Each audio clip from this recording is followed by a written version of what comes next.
लोगों का मैं फिर से स्वागत करते हुए एकेडमिक फोरम राष्ट्रीय शिक्षा नीति 2020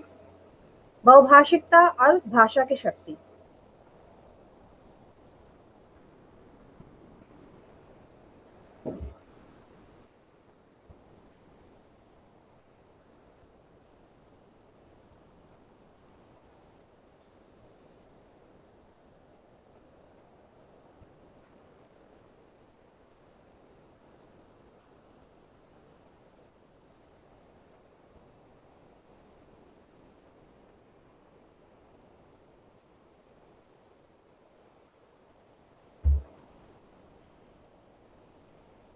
सबसे पहले अगर हम ये बात करते हैं कि भारतीय कला और संस्कृति की पहचान कराने और उसे समृद्धि प्रदान करने यानी कि उसे और अधिक उन्नत करने में भाषा की महती भूमिका होती है। यह भाषा की शक्ति है कि हम भाषा के आधार पर कला और संस्कृति की पहचान कर पाते हैं। इसीलिए देश की कला और संस्कृति के संवर्धन के लिए भाषा को समृद्ध करना आवश्यक है। राष्ट्रीय शिक्षा नीति 2020 में भाषा की इसी शक्ति की बात करते हुए हिंदी के साथ भारत की अन्य भाषाओं, यहाँ तक कि विदेशी भाषाओं के साहित्य के माध्यम से देश की सांस्कृतिक संपदा के संरक्षण, संवर्धन, प्रसार और विद्यार्थियों के व्यक्तित्व के समग्र विकास की बात की गई है। इस तरह से हम देखते हैं कि भाषा जो है वो न केवल हमारी अभिव्यक्ति का माध्यम है, बल्कि भाषा के आधार पर या भाषा के माध्यम से हमारा राष्ट्र भी समृद्ध होता है। राष्ट्रीय शिक्षा नीति 2020 में इस बात का समर्थन किया गया है। इस दस्तावेज में के जो 4थे और 22वें अध्याय में बहुभाषिकता और भाषा की शक्ति पर बात की गई है। चौथा अध्याय जो है वो मूल रूप से बहुभाषिकता और भाषा की शक्ति पर ही है, लेकिन 22वें अध्याय में कला और संस्कृति की भी बात की गई है, लेकिन उसे बहुभाषिकता और भाषा से जोड़कर देखा गया है। तो इस प्रस्तुति में हम उन्हीं बिंदुओं की बात करेंगे जिनके आधार पर भाषा की शक्ति को हम देख पाएंगे और उसे हम आत्मसात कर पाएंगे। तो जो प्रमुख बिंदु हैं उन पे मैं एक एक करके बात कर रही हूँ। जैसे सबसे पहले अगर हम ये देखते हैं कि मातृभाषा 2020 जो एनईपी है, इसमें मातृभाषा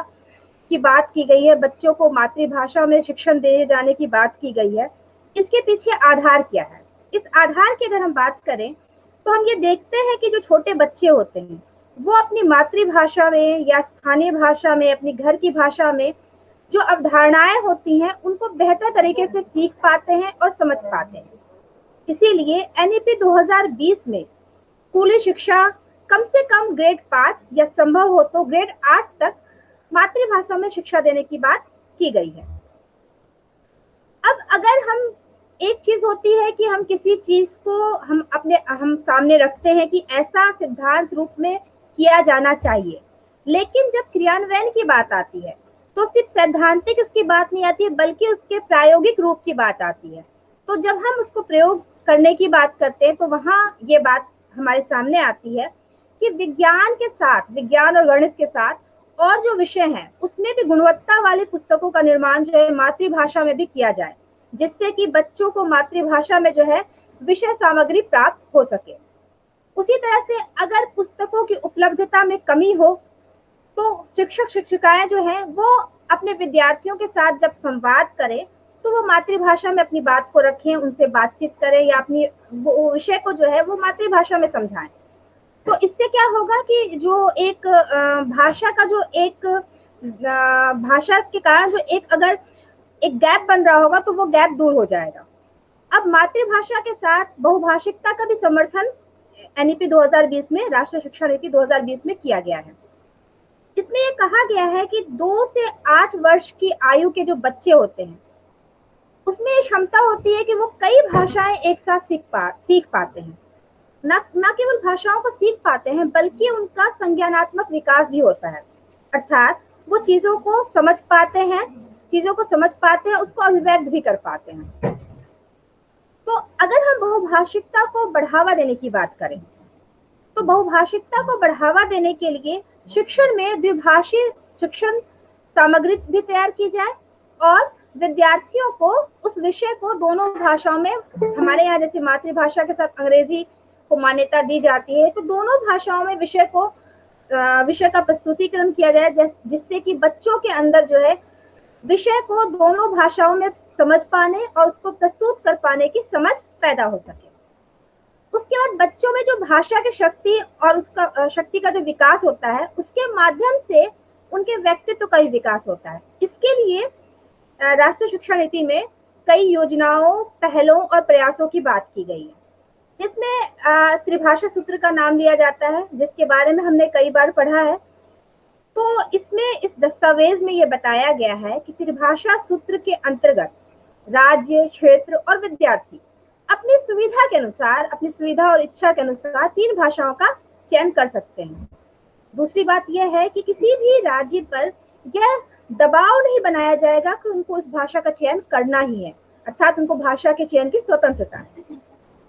हाँ, एक बात जरूर है कि 3 में से कम 2 भाषाएं जो है वो भारतीय भाषाएं हो, यह बात कही गई है।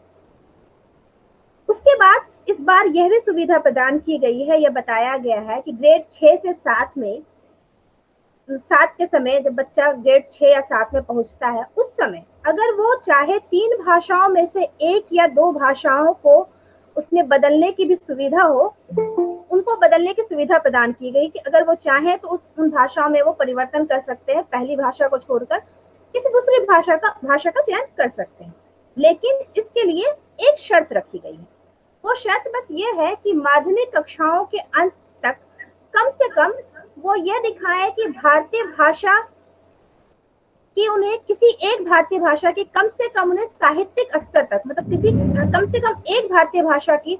साहित्यिक स्तर पर उन्हें बुनियादी दक्षता हासिल हो सके। यानी कि उनके पास कम से कम आधारभूत जानकारी जो है किसी एक भारतीय भाषा की साहित्यिक स्तर पे हो, सिर्फ भाषा के स्तर पर नहीं, व्याकरण के स्तर पे नहीं, बल्कि साहित्य के स्तर पर, अभिव्यक्ति के स्तर पर।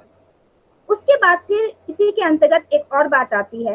कि अब बच्चों को प्रोत्साहित करने के लिए या विद्यार्थियों में सृजनात्मक क्षमता के विकास के लिए, क्योंकि जब भी भाषा और साहित्य की बात आती है तो वहाँ अभिव्यक्ति की बात की जाती है और अभिव्यक्ति के साथ सृजनात्मकता के विकास की भी बात की जाती है।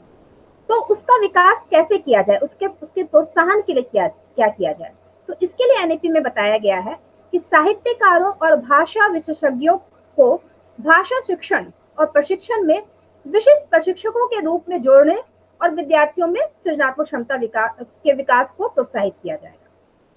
अब भारतीय भाषाओं में वैज्ञानिकता है, ये हमने देखा है, क्योंकि हमारे भारतीय भाषाओं में ये चीज कही जाती है कि दूसरी भाषाओं की तुलना में मतलब दूसरी भाषाओं में जैसे बोलने और लिखने में भिन्नता पाई जाती है, लेकिन भारतीय भाषाएं जो है जैसी बोली जाती है वैसी ही लिखी जाती है। खासतौर पर जब हिंदी की बात की जाती है, हिंदी का समर्थन जो है उसकी वैज्ञानिकता के कारण ही किया जाता है कि हिंदी में जो है, हिंदी भाषा जो है और हिंदी की जो लिपि देवनागरी लिपि है, तो उसमें वैज्ञानिकता है, जैसा बोला जाता है वैसा ही लिखा जाता है। उसी को अन्य भारतीय भाषाओं से जोड़ते हुए एनईपी में कहा गया है कि भारतीय भाषाओं में वैज्ञानिकता है और इस गद्य पद में जो है साहित्यिक जो समृद्धि है, यानी कि गद्य विधा हो चाहे पद्य विधा हो, भारतीय भाषाओं में दोनों विधाओं में साहित्य उपलब्ध है, उससे विद्यार्थियों को जोड़कर उनको समृद्ध बनाने की बात की गई है। अब इसके लिए क्या क्या किया जाए, क्योंकि जैसा कि मैंने प्रारंभ में ही कहा कि अगर हम किसी बात को इसके रूप में रखते हैं कि हमें ऐसा करना चाहिए, लेकिन करना चाहिए के साथ उसे कैसे किया जाएगा, यह बात भी हमारे सामने आती है। तो हम जब बात करते हैं तो यहाँ राष्ट्रीय शिक्षा नीति 2020 में एक प्रोजेक्ट की बात की गई है। उदाहरण के रूप में बताया गया कि ये जो भारत की भाषाएं हैं, द लैंग्वेज ऑफ इंडिया, इसकी बात की गई है। इसमें उदाहरण के रूप में एक पहल की बात की गई है जो कि ग्रेड 6 से 8 में एक भारत श्रेष्ठ भारत, ठीक है। इस प्रोजेक्ट में क्या किया गया है कि इसमें ये बताया जा रहा है, इसमें समझाया जाएगा कि भारतीय भाषाओं में ध्वन्यात्मकता और वैज्ञानिक रूप से वर्णमाला और लिपि दोनों की समानता होती है। अब भाषाओं में जो हमारे यहाँ जो विभिन्नता है, भाषाओं में कुछ विभिन्नता है, कुछ समानता है, तो जब ध्वन्यात्मक रूप से कुछ समानता पाई जाएगी, जैसे सारी भाषाओं में नहीं लेकिन कुछ भारतीय भाषाओं में एक दूसरे से समानता पाई जाएगी, वो समानता जब दिखलाई पड़ेगी तो कहीं ना कहीं से विद्यार्थी इस बात को महसूस करेंगे कि हम विभिन्नता में एकता की बात की जाती है कि हमारी भाषाएं अलग होते हुए भी कहीं ना कहीं से एक है, वो एकत्व स्थापित हो जाएगा। उनके मन मस्तिष्क में ये बात आएगी कि हमारे इसमें जो है अनेकता में भी एकता की बात ना केवल की जाती है बल्कि वो अनेकता में एकता है। अब इस प्रोजेक्ट के माध्यम से विद्यार्थी भारत के विभिन्न क्षेत्रों की भाषाओं की प्रकृति, संरचना और साहित्य को जानकर भाषा की शक्ति और भारत की एकता इसको समझ पाएंगे और उसको आत्मसात कर पाएंगे। अब एनईपी 2020 में शास्त्रीय भाषा और साहित्य के महत्व को स्थापित करने की बात की गई। अब जब शास्त्रीय भाषा की बात की जाती है तो उसमें संस्कृत का नाम लिया जाता है। तो संस्कृत की खास बात यह है कि संस्कृत में ना केवल साहित्य रूप से तो संस्कृत समृद्ध है ही, लेकिन साहित्य से इतर गणित,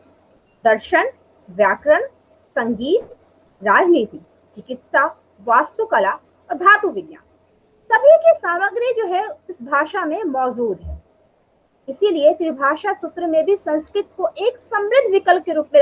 रखने की बात की गई है। अर्थात ये कहा गया है, जो भारतीय भाषाओं की बात की जा रही है कि दो भारतीय भाषाओं को रखने की बात की जा रही है, जिसकी अनिवार्यता की बात की जा रही है, उसमें एक विकल्प, समृद्ध विकल्प के रूप में संस्कृत को रखने की बात की जा रही है, क्योंकि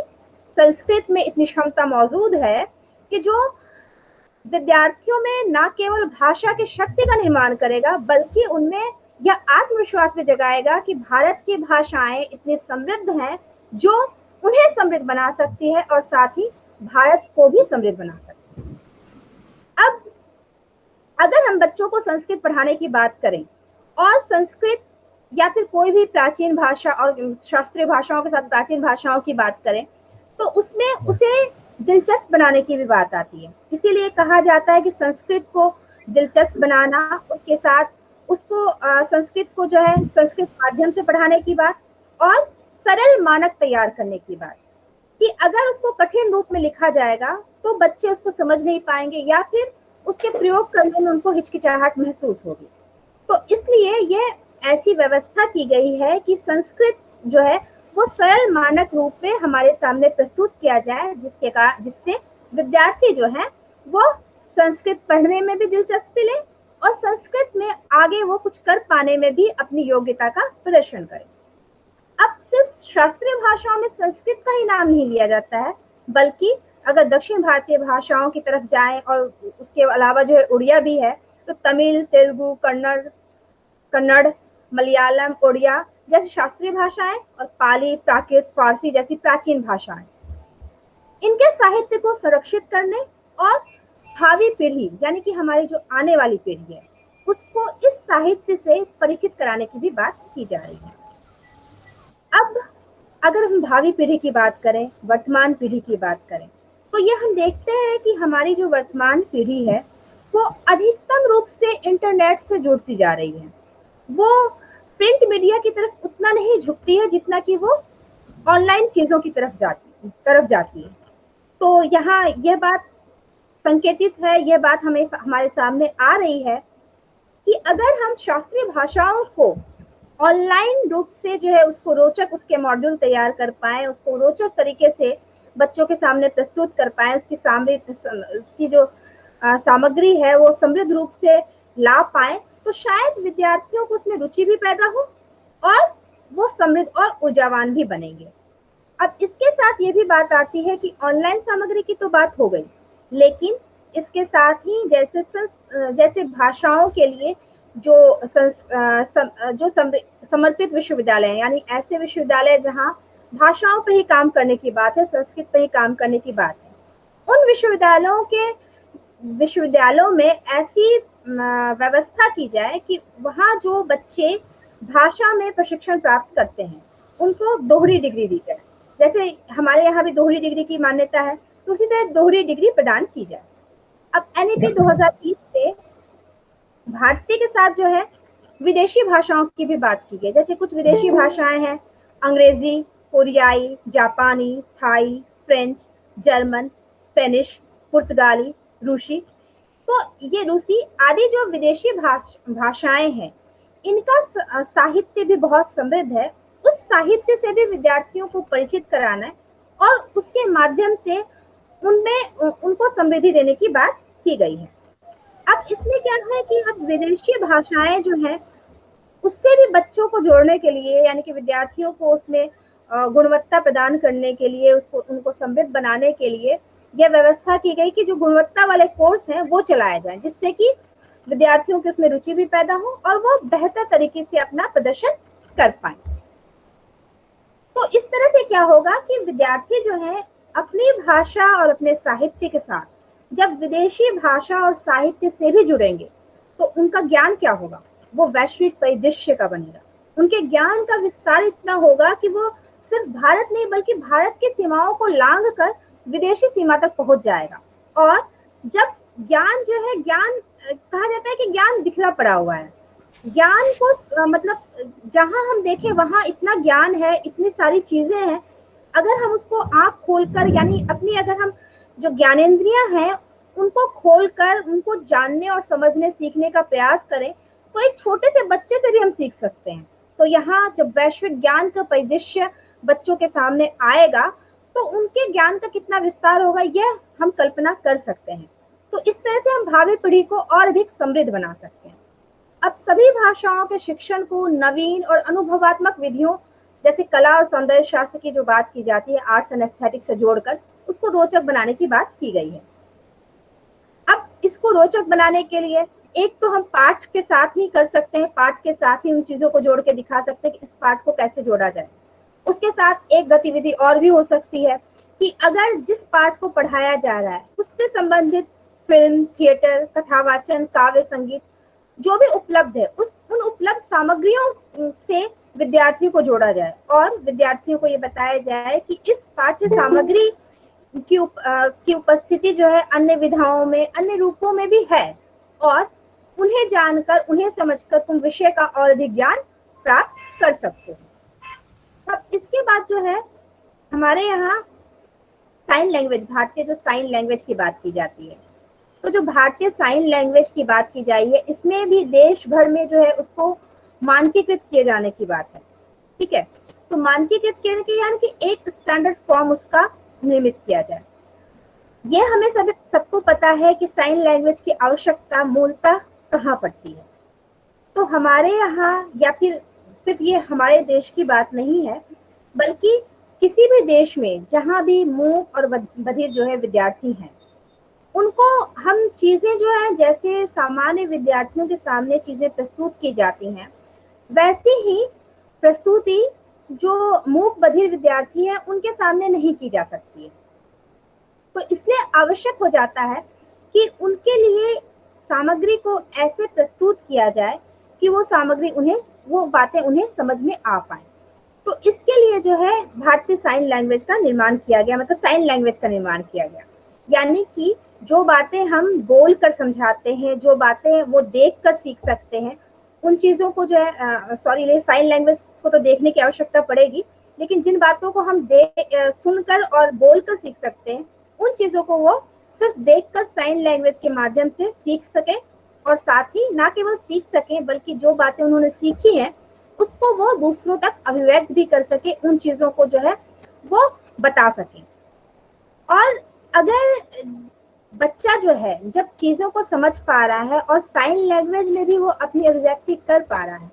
तो यहाँ यह भी आवश्यक है कि जो अभिव्यक्ति हमारे सामने आ रही है उस अभिव्यक्ति को हम सम्मान दें। ठीक है, इसका मतलब यह है कि साइन लैंग्वेज जो है उसका जो भाषिक स्वरूप है, उसका जो मानक स्वरूप हमने स्थिर किया है उसको समाज में सम्मानजनक स्थान प्रदान किया जाए। अब अगले बिंदु पे हम अगर आते हैं तो जैसे भारत की विभिन्न भाषाओं के माध्यम से विद्यार्थी जब अपने सांस्कृतिक इतिहास, कला, भाषा और परंपरा को जानते हैं, उससे जुड़ते हैं तो उनमें आत्मसम्मान की भावना विकसित होती है और उसके साथ ही जो है अभिव्यक्ति भी उनका जो है प्रबल होती, मतलब उनकी अभिव्यक्ति भी प्रबल होती है। तो इस तरह से क्या हो गया कि भाषा जो है वो दोहरा दायित्व निभाती है। एक तरफ बच्चे में जानकारी पैदा करना, आत्मसम्मान की भावना का विकास करना और दूसरा उनमें अभिव्यक्ति की क्षमता का विकास करना। अब अगर इसमें उदाहरण के रूप में मैं अगर उदाहरण दूं तो जैसे कोई भी ऐसे तो किसी भी विषय के साहित्य, किसी भी विषय के साहित्य को मतलब किसी भी भाषा के साहित्य को ले सकते हैं, लेकिन अगर मैं जैसे हिंदी की बात करूं तो उसमें जयशंकर प्रसाद, उन्होंने जो मतलब अपने खासतौर पर अपने नाटकों में जिस सांस्कृतिक अभ्युदय की बात की है, जो उन्होंने अपनी पुरातन संस्कृति इतिहास के बारे में, इतिहास को उन्होंने नाटकों के रूप में जो साहित्यिक रूप प्रदान करते हुए हमारे सामने प्रस्तुत किया है, उसको पढ़कर विद्यार्थियों को अपनी अपनी संस्कृति का बहुत अधिक बोध भी हो पाता है। साथ ही वो ये चीज भी जान पाते हैं कि हमारी संस्कृति में गौरव करने लायक बहुत सारी ऐसी चीजें मौजूद है, हमारी एक ऐसी समृद्ध परंपरा रही है जिस परंपरा को हम आगे बढ़ा सकते हैं। और जब प्रसाद अपना साहित्य लिख रहे हैं तो उस समय उनका मूल उद्देश्य था कि व्यक्ति के अंदर गरिमा का भाव पैदा करना, क्योंकि उस समय स्वतंत्रता के लिए आवश्यक था, स्वतंत्रता संग्राम में लड़ने के लिए, कि व्यक्ति के अंदर आत्मसम्मान की भावना जागृत हो। तो उसी तरह जब हम विद्यार्थियों में आत्मसम्मान की भावना जागृत कर पाने में समर्थ होते हैं तो वो न केवल अपनी रक्षा करते हैं बल्कि अपने देश को आगे बढ़ाने में भी अपनी महती भूमिका निभाते हैं। अब भाषा के माध्यम से विद्यार्थी जो है अपनी कला और संस्कृति के ज्ञान को भी व्यक्त कर पाता है। इसका मतलब क्या है कि जो भी हमने विभिन्न भाषाओं के माध्यम से इतिहास, कला, जिस भी विषय का ज्ञान हमने विद्यार्थियों को दिया है, ज्ञान हमने विद्यार्थियों को दे दिया, लेकिन उसकी अभिव्यक्ति के लिए भाषा की आवश्यकता है। इसका मतलब है कि भाषा जो है उसमें वो शक्ति है कि भाषा के माध्यम से विद्यार्थी एक तरफ तो ज्ञान अर्जित करता है और दूसरा अर्जित ज्ञान की अभिव्यक्ति करता है। तो एक दूसरे के संपर्क में आने पर जब विद्यार्थी जो है वो एक दूसरे के संपर्क में आते हैं तो एक तरफ उनमें वैशिष्ट्य पैदा होता है, क्योंकि दूसरे विद्यार्थी से उनकी भाषा में, उनके लहजे में जो विभिन्नता होती है उसके कारण उनमें एक वैशिष्ट्य और आत्मविश्वास का भाव पनपता है। दूसरी तरफ क्योंकि वो एक दूसरे से जुड़ते हैं, अगर भाषा में कुछ शब्द, जैसे पूरी भाषा उनको पूरी बात दूसरे विद्यार्थी की समझ में ना भी आए, लेकिन अगर उन्होंने लहजे को पकड़ लिया या फिर भाषा के कुछ शब्दों का ज्ञान प्राप्त कर लिया, कुछ शब्दों को वो समझ पाए, उससे उन्होंने जुड़ाव एक कायम कर लिया, एक रिश्ता बना लिया, तो उनके साथ विद्यार्थियों में आपस में वैशिष्ट्य और आत्मविश्वास के साथ एक चीज और पैदा होती है जिसे हम कहते हैं अपनत्व की भावना। इसका मतलब वो अलग होते हुए भी एक हो जाते हैं। ये भी भाषा की एक शक्ति है जो हमें अलग होते हुए भी जोड़ने की क्षमता रखती है। अब एनईपी 2020 में भारतीय भाषाओं की स्थिति का भी उल्लेख किया गया है। विगत 50 वर्षों में हमारे देश की 220 भाषाएं समाप्त हो गई हैं। यूनेस्को ने 197 भाषाओं को लुप्तप्राय घोषित किया है। एनईपी 2020 में यह बताया गया कि वस्तुतः जिन भाषाओं की लिपि नहीं है वो विलुप्त हुई है। अब इसको अगर हम अभी वर्तमान परिदृश्य से जोड़कर देखते हैं तो ये बात आप लोगों को भी पता होगी, क्योंकि हमारे यहाँ ये चीज काफी समय से चल रही है कि हिंदी के लिए जो है हिंदी में तो हम ठीक है, हिंदी में हमें हिंदी का प्रयोग करने में हमें कोई असुविधा नहीं है, हम हिंदी का प्रयोग करेंगे, लेकिन लिपि बदल दी जाए, क्योंकि देवनागरी लिपि में लिखने में हमें असुविधा होती है, समय अधिक व्यय होता है, तो हम क्यों ना रोमन लिपि को ही अपना ले, रोमन लिपि, देवनागरी लिपि के स्थान पे हम रोमन लिपि में ही हिंदी को लिखने लगे। तो यहाँ ये चीज कितनी घातक होगी इसको हम यूनेस्को की रिपोर्ट से भी समझ सकते हैं कि जो भी भाषाएं हैं जिनकी लिपि समाप्त हो चुकी है, जिनकी लिपि समाप्त हुई है, उसकी भाषा भी जो है या लिपि समाप्त हो गई है या लिपि को महत्व नहीं दिया गया या लिपि नहीं है, वो भाषा जो है विलुप्त हो चुकी है या फिर विलुप्त होने की तरफ बढ़ रही है। तो अब हम आगे आते हैं कि जो प्रासंगिकता, जैसे किसी भी चीज, कोई भी चीज जो है वो प्रासंगिक कैसे कहा जाएगा, कि जिस चीज की भी हम बात कर रहे हैं, जैसे हम कह रहे हैं एनईपी में बार बार ये बात की जा रही है कि भाषा की शक्ति, बहुभाषिकता को अपनाना चाहिए, भाषा को समृद्ध करना चाहिए, लेकिन हम क्यों माने? इसके पीछे प्रासंगिकता क्या है? हम कैसे मान ले कि भाषा जो है, भाषा की शक्ति जो है और भाषा जो है वो उसमें इतनी क्षमता है, उसमें इतनी प्रासंगिकता है कि उसको समृद्ध किया जाए। तो इसलिए भाषा की प्रासंगिकता पर भी बात करना आवश्यक है, क्योंकि प्रासंगिकता के बिना किसी के अस्तित्व की बात करना बिल्कुल बेईमानी है, उसके अस्तित्व की बात नहीं की जा सकती है। तो भारतीय भाषाओं में प्रिंट और इंटरनेट की नई सुविधाओं का सृजन करना आवश्यक है, क्योंकि जब जैसे जैसे नई चीजें जो है वो भारतीय भाषाओं के साथ जोड़ती जाएंगी, वैसे वैसे जो है भाषा समृद्ध होगी और अभी के अनुसार वो प्रासंगिक होगी। क्योंकि जो अभी की जरूरत है उन जरूरतों को भारतीय भाषाएं पूरा कर पाएंगी।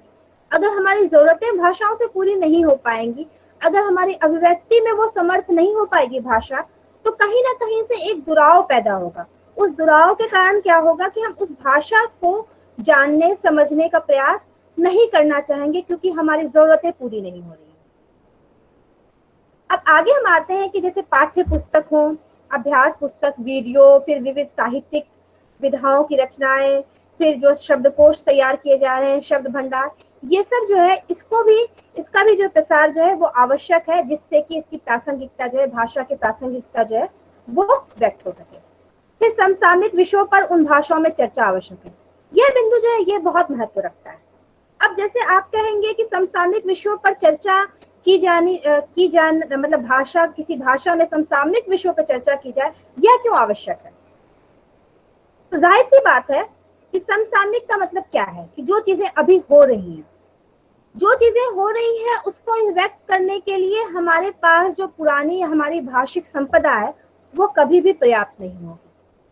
अगर चीजें नहीं है, उसकी अभिव्यक्ति भी नहीं होगी। तो उन भाषा, तो अगर कभी हमारी अभिव्यक्ति वहां टूटती है या फिर हमें लगता है कि उस विषय को अभिव्यक्त करने में हमारी भाषा समर्थ नहीं हो पा रही है, तो हम नई शब्द संपदा का निर्माण करते हैं। और अगर दूसरी तरफ अगर हमारी भाषा जो है उसको करने में समर्थ हो पा रही है, तो हम उसकी प्रासंगिकता को स्वीकार करते हैं। तो दोनों ही रूप में समसामयिक विषयों पर जब हम किसी भाषा में चर्चा करते हैं, जिस भाषा को अपनाने की हम बात कर रहे हैं, जिस भाषा की शक्ति की बात कर रहे हैं, तो स्वयं उसकी प्रासंगिकता जो है वो सिद्ध हो जाती है और विद्यार्थी और बाकी जो आम जनता भी है उसको स्वीकृति प्रदान करती है। अब भारतीय भाषाएं, फिर तुलनात्मक साहित्य, सृजनात्मक लेखन, इनको जो है सिर्फ ऐसा ना किया जाए कि स्कूली शिक्षा, बल्कि उच्चतर शिक्षा से भी जोड़ा जाए। इसके बाद ही जो है साहित्य जो है और विकास करेगा या भाषा में और अधिक विकास होगा। क्योंकि स्कूल के बाद अगर सिर्फ और सिर्फ अंग्रेजी में बात की जाएगी तो फिर वहां भी भाषा की जो प्रासंगिकता जो है वो बाधित होगी। उसके बाद हम आते हैं कि भाषा शिक्षण के लिए विद्यालयी और उच्च शिक्षा के स्तर पर कुशल शिक्षकों के निर्माण पर बल दिया गया है। इसका मतलब क्या है कि जब हम भाषा की बात कर रहे हैं, भाषा के शिक्षण की बात कर रहे हैं, तो उनको पढ़ाने के लिए ऐसे शिक्षकों का एक दल तैयार किया जाए जो अपने अनुभव के आधार पर, इसका मतलब है कि जो उन्होंने अभी तक के शिक्षण में जो अनुभव प्राप्त किया है, उस अनुभव के आधार पर वो शिक्षण को और बेहतर बनाए। तो इससे क्या होगा कि विद्यार्थी जो है सिर्फ व्याकरण के स्तर पर नहीं, बल्कि क्या करेंगे, अभिव्यक्ति का भी उसको माध्यम बनाएंगे, क्योंकि वो जो है अनुभव के स्तर पर इस बात को जान पाएंगे, अपने शिक्षकों के द्वारा इस बात को जान पाएंगे, क्योंकि भाषा जो है वो व्याकरणिक स्तर पर ही नहीं बल्कि भाषिक और साहित्यिक स्तर पर, या फिर जो दैनिक जो हमारी दिनचर्या है, दैनिक जो जरूरतें हैं उनको पूरा करने में भी, हर तरह की अभिव्यक्ति में वो भाषा जो है वो समर्थ है। अब विद्यालय की तरह, जैसा कि मैंने पहले भी बोला कि विद्यालय की तरह जो उच्चतर शिक्षण संस्थानों के कार्यक्रमों, मतलब शिक्षण संस्थानों में भी जो है भाषा, भारतीय भाषाओं का प्रयोग किया जाए, तो इन भाषाओं का प्रयोग किस रूप में किया जाए? तो यहाँ पे भी दो चीजें आती हैं, एक तो माध्यम के रूप में और दूसरा कि आप अगर उसको मतलब पाठ्य सामग्री भी उसमें तैयार करें और दूसरा जो है उसको द्विभाषिक रूप में प्रस्तुत करें, जिससे कि बच्चा जो है वो भाषा से जुड़ा हुआ महसूस करे और उसके पास बेहतर सामग्री भी हो। उसके बाद फिर क्या है कि जैसे अगर शिक्षण संस्थानों में, जिस चीज को हमारे संस्थान में बहुत अधिक महत्व दिया जाता है कि जो पर्यटन कार्यक्रम है उसको शिक्षण संस्थानों में उस पर बल दिया जाए, जिससे कि बच्चा जो है, जो विद्यार्थी है, वो भारत के विभिन्न क्षेत्रों में जाकर वहाँ की भाषा, वहाँ की कला, वहाँ की संस्कृति उसको जान पाए। तो इसका मतलब क्या है कि जब पर्यटन कार्यक्रम जो है वो विविध, मतलब उसका जो है आयाम बहुत विस्तृत होगा। वो आयाम जो होगा वो भाषा, कला, संस्कृति सबको ही अपने आप में समेट लेगा। ज्ञान को एक विस्तार, विद्यार्थी के ज्ञान को एक विस्तार देगा, जिससे कि विद्यार्थी जो है ना केवल विषय को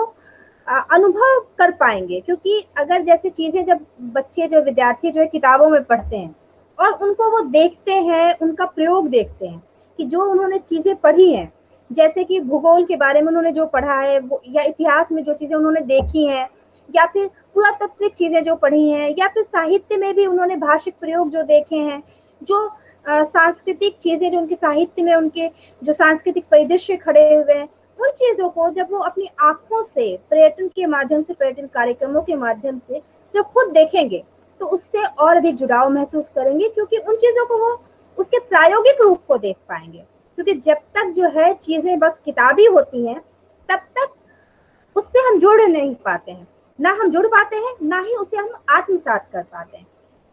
क्योंकि भाषा सीखने का भी सबसे अधिक मतलब समर्थ माध्यम यही कहा जाता है कि जिस भाषा को आपको सीखना है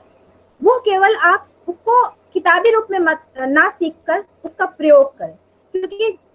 जब तक हम भाषा का प्रयोग नहीं करते हैं वो भाषा जो है हमारी अपनी नहीं बनती है। उसी तरह ज्ञान की कोई भी संपदा हो, ज्ञान का विकास, जो ज्ञान का जो विस्तार है, वो हमने पढ़ ली, चीजें पढ़ ली, लेकिन जब तक हम उसे अपने जीवन में नहीं अपनाते हैं और जब तक हम उसे आत्मसात नहीं करते हैं, तब तक वो चीजें हमारी बन ही नहीं सकती। वो चीजें सिर्फ कोरा ज्ञान बन के रह जाती हैं, वो चीजें हमारी अपनी नहीं बनती है। तो उन चीजों को अपना बनाने के लिए, यानी कि विद्यार्थियों ने जो चीजें पढ़ी हैं उनको वो अपने जीवन में उतार पाए, इसके लिए पर्यटन कार्यक्रम का बहुत ही महत्व है। अब मातृभाषा और भारत की विभिन्न भाषाएं, इसमें जैसे मैंने इसकी प्रासंगिकता की बात कर ली, इसमें कैसे शिक्षण दिया जाए इसकी बात कर ली, लेकिन इस बात से इनकार नहीं किया जा सकता है कि जबकि अब रोजगार की इतनी समस्याएं बढ़ गई हैं, रोजगार की समस्या हर तरफ देखी जा रही है, तो जब तक भाषा को, भारत की जो भाषाएं हैं, चाहे वो मातृभाषा, किसी मातृभाषा की बात करें, या फिर जो भी हम शास्त्रीय भाषाओं की बात करें, या फिर किसी भी क्षेत्रीय भाषाओं की, जिस भी भाषा की बात करें, अगर हम भाषा को रोजगार से नहीं जोड़ते हैं तो उसमें विद्यार्थियों की रुचि उस तरह पैदा नहीं हो सकती है। इसलिए भाषा और साहित्य में रुचि पैदा करने के लिए, विद्यार्थियों की रुचि पैदा हो, इसके लिए बहुत अधिक आवश्यक है कि उसमें रोजगार के अवसर भी पैदा किए जाए। अब उसके बाद हम आते हैं कि जैसे दूसरी भाषा, जैसे जब हमने ये बात की कि भारत की विभिन्न भाषाएं या फिर विदेशी भाषाएं, उन भाषाओं का साहित्य, तो ये आवश्यक नहीं है कि हर विद्यार्थी जो है प्रत्येक भाषा को समझ पाए, लेकिन उस साहित्य को वो समझ पाए या उस साहित्य से वो लाभ उठा पाए। तो यहाँ अनुवाद की आवश्यकता पड़ती है और अनुवाद के साथ उसकी विवेचना की। तो इसके लिए क्या एनईपी में ये बात की गई कि भारत में अनुवाद और विवेचना संस्थान की स्थापना की जाए। उसके बाद फिर वहां जो है बहुभाषीय भाषा और विषय विशेषज्ञ, जिन ऐसे विशेषज्ञ जिनको कई भाषाओं का ज्ञान हो और उसके साथ उनको कई विषयों का ज्ञान है, ऐसे विशेषज्ञ वहां नियुक्त किए जाए, जिससे कि जो विद्यार्थी जो है, जो वहां विद्यार्थी जो तैयार हो, वो भी बहुभाषिक बन पाए, जिनकी संपदा जो है भाषा, विषय, साहित्य, हर स्तर से उनकी वो समृद्ध बने। फिर इसी तरह से जब हम अगर जैसे अनुवाद के साथ ही हम विवेचना पर आते हैं, ऐसे शास्त्रीय भाषाओं में भी, जैसे तेलुगु, तमिल, इसको भी अगर हम हिंदी में उसका अनुदित, या फिर जिस क्षेत्र में हम जा रहे हैं उस क्षेत्र की भाषा के हिसाब से, कि हिंदी को भी दक्षिण भारतीय भाषाओं में उसका अनुवाद किया जाए, या फिर विदेशी भाषाओं के साहित्य को जो है आवश्यकता अनुसार भारतीय भाषाओं में उसको अनुदित करके उसको विद्यार्थियों तक पहुंचाया जाए, इसकी बात की गई है। तो शास्त्रीय भाषाओं में संस्कृत की जैसे बात की जाती है, तो जैसा कि मैंने पहले भी कहा था कि इसके अध्ययन अध्यापन को जो है सिर्फ जो है संस्कृत की जो पाठशालाएं, जो ऐसी पाठशालाएं या ऐसे विश्वविद्यालय जिसका निर्माण ही संस्कृत पढ़ाने के लिए किया गया है, उसके अलावा भी जो सामान्य पाठशालाएं हैं, जो सामान्य विश्वविद्यालय, सामान्य पाठशालाओं में त्रिभाषा सूत्र के आधार पर, और जो विश्वविद्यालय हैं उसमें एक विषय के रूप में संस्कृत को अपनाया जाए, जिससे कि संस्कृत से बच्चे जो हैं उसके साहित्य से और साहित्य ही नहीं बल्कि संस्कृत में जो विषय वैविध्य उपस्थित है, जो एक अपार संपदा मौजूद है, उस अपार संपदा से जुड़ सके और अपने आप को पहले से और बेहतर बना सके। अब भाषा की शक्ति में और अधिक वृद्धि के लिए 8वीं अनुसूची में उल्लिखित प्रत्येक भाषा के लिए अकादमी की स्थापना की बात की गई। तो अब मैं जो है ये बिल्कुल मतलब इसके अंतिम पायदान की तरफ बढ़ रही हूँ कि एनईपी में जो चीजें बताई गई हैं उसको बताया मैंने। उसके साथ ही जो है इसमें 8वीं अनुसूची में भाषा की शक्ति को और उसके विकास के लिए ये बताया गया है कि 8वीं अनुसूची में जो भी भाषाएं हैं उसके लिए अकादमी का निर्माण किया जाए। जैसे अभी साहित्य अकादमी, साहित्य अकादमी जो है वो हिंदी मतलब साहित्य अकादमी जो है वो प्रत्येक भाषा के लिए वहाँ पे जो भी भारतीय भाषाएं हैं उसमें अकादमी साहित्य अकादमी जो है कई भाषाओं की संपदा जो है वो उपस्थित कर रहा है। तो उसी तरह से जो है हमारे यहाँ और जो भी भाषाएं हैं तो उसके लिए अकादमी निर्माण की बात की गई है कि उस अकादमी में संबंधित जो भाषा है उसको लिखने और बोलने वाले श्रेष्ठ विद्वानों को जोड़ा जाए। तो अब इसमें क्या किया जा रहा है कि जो अकादमी निर्माण किया गया, जो अकादमी बनाया गया, तो उस अकादमी में उस भाषा के लिए जो विविध सामग्री है उसको निर्माण के लिए जो विद्वान है उसका निर्माण किया जाएगा। उसके साथ विद्वान का निर्माण नहीं किया जाएगा, विद्वानों को जोड़ा जाएगा और विद्वान जो है वो उस भाषा को समृद्ध करने के लिए जो सामग्री है उस सामग्री को तैयार करेंगे। तो इससे जो है वो भाषा और अधिक समृद्ध होगी। फिर सभी अकादमियां जो है, जो विभिन्न विषयों की जो अकादमियां हैं, वो एक दूसरे को परामर्श करके विभिन्न भाषाओं की शब्द संपदा में जो है वो वृद्धि करेंगी और ये अकादमियां जो है केंद्र और राज्य सरकार दोनों के सम्मिलित प्रयासों से स्थापित की जाएंगी। तो अब एक बात और आती है, जैसे ये मतलब बिल्कुल ये जो है एक तरह से कह लीजिए कि भाषा और साहित्य से विद्यार्थियों को जोड़ने के लिए एक आवश्यक तथ्य के रूप में है कि जैसे रोजगार है वैसे ही कई ऐसे विद्यार्थी हैं जो कि धन के अभाव में या पैसे के अभाव में शिक्षण नहीं प्राप्त कर पाते हैं। ऐसे विद्यार्थियों को अगर छात्रवृत्तियां प्रदान की जाएं तो उस छात्रवृत्ति के आधार पर वो उन भाषाओं में और अधिक शोध कर सकते हैं और उन भाषाओं की ज्ञान संपदा में अपना भी योगदान दे सकते हैं। तो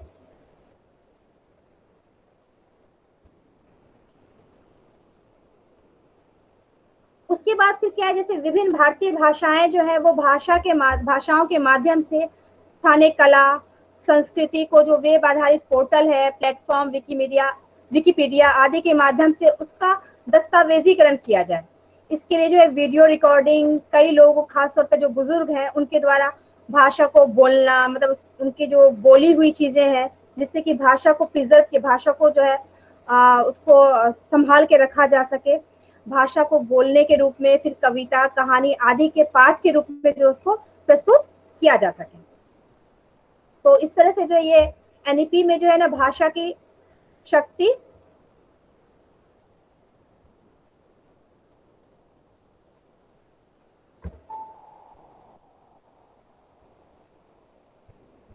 तो इस तरह से जो है ये एनईपी में जो है ना वो भाषा की शक्ति और बहुभाषिकता की बात की गई है कि किस तरह से जो है वो भाषा जो है हमें समृद्ध, एक तरफ हमें समृद्ध बनाती है, दूसरी तरफ ही भाषा हमें समृद्ध बनाने के साथ और विद्यार्थियों को समृद्धि प्रदान करने के साथ देश की संस्कृति और देश को भी समृद्ध बनाने में अपना महत्वपूर्ण योगदान प्रदान करती है। तो इसके साथ ही जो है मेरी प्रस्तुति समाप्त होती है। आप लोग मेरे साथ बने हुए थे, मेरी बातों को सुना और जितना भी मैं अपनी बातों को रख पाई, समझा पाई, तो आप लोगों को मतलब मेरे साथ जुड़े रहने के लिए बहुत बहुत धन्यवाद।